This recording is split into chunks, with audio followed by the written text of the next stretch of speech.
யாரு வராதீங்க,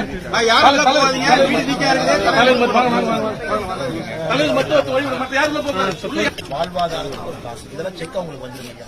ஒரு 2-3 மாசம் ஆகுங்க தாசில்தார் வந்து போட்டோ எடுத்து.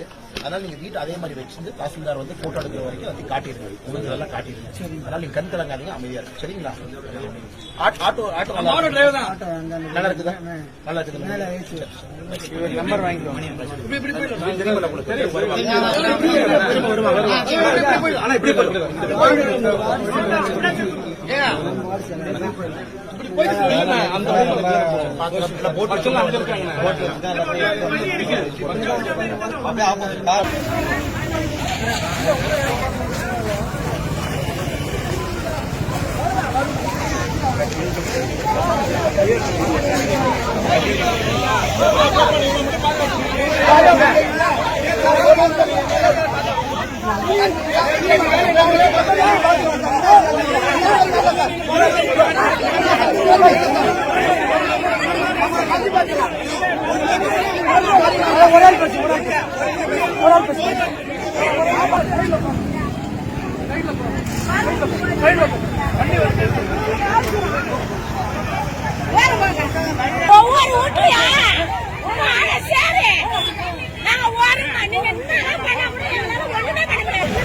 அதை முழுமையாக தூர்வாரப்பட்டிருந்தால் தண்ணி உபரி தண்ணீர்கள் வேகமாக திருமணிமுத்தாற்றின் வழியாக தடையில்லாமல் சென்றிருக்கும்.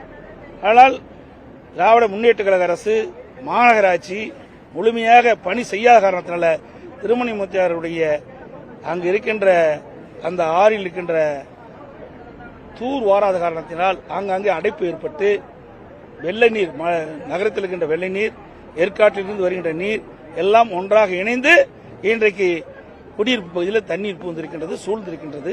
இதுதான் நிலைமை. இந்த அரசு வேண்டுமென்றே திட்டமிட்டு ஒரு தவறான செய்தியை மக்களுக்கு பரப்பிட்டு இருக்காங்க. உரிய முறையிலே முன்னெச்சரிக்கை நடவடிக்கை எடுக்கப்பட்டிருந்தால் சேலம் மாநகரத்தில் அங்கே குடியிருப்பு பகுதியில் தண்ணீர் தேங்காமல் இருக்கும், மக்கள் பாதிக்கப்படாது இருப்பாங்க. மத்திய அரசு வந்து புயல் நிவாரணமா வந்து 2000 கோடி வேண்டும் சொல்லி முதலமைச்சர் கடிதம் அனுப்பி சொல்லியிருக்காரு. எப்படி பாக்குறீங்க? நீங்க வலியுறுத்தீங்களா? அதாவது தமிழகத்தில் பெஞ்சல் புயலால் கடந்த 4 நாட்களாக தமிழகம் முழுவதும் பரவலான மழை பெய்கின்றது. குறிப்பா விழுப்புரம் மாவட்டம், கடலூர் மாவட்டம், கள்ளக்குறிச்சி மாவட்டம், திருவண்ணாமலை மாவட்டம், கிருஷ்ணகிரி மாவட்டம், இந்த மாவட்டம்லாம் கடுமையாக பாதிச்சிருக்குது கனமழையால. மற்ற பகுதியிலையும் மழை பொழிஞ்சிருக்குது.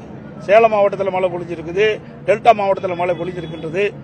இருந்தாலும் இதை காட்டிலும் இந்த விழுப்புரம் மாவட்டம், கடலூர் மாவட்டம், கிருஷ்ணகிரி மாவட்டம், திருவண்ணாமலை மாவட்டம்லாம் கடுமையான மழை பெய்கிற காரணத்தினால ரெட் அலர்ட் கொடுத்திருக்கிறாங்க. இந்திய வானிலை மையம் வந்து ரெட் அலர்ட் கொடுத்த உடனே இந்த அரசு முன்னெச்சரிக்கை நடவடிக்கை எடுக்கப்பட்டிருந்தா இந்த பாதிப்பிலிருந்து மக்களை மீட்டிருக்கலாம், பாதிப்பு குறைச்சிருக்கலாம். ஆனால் இந்த அரசு சரியான முன்னெச்சரிக்கை நடவடிக்கை எடுக்காத காரணத்தில் இந்த ரெட் அலர்ட் வானிலை மையம் அறிவித்து கூட இந்த அரசு உரிய நேரத்தில் நடவடிக்கை எடுக்காத காரணத்தில் கனமழையால் மக்கள் அங்கங்கே பாதிப்புக்கு உள்ளாகி இருக்கிறாங்க.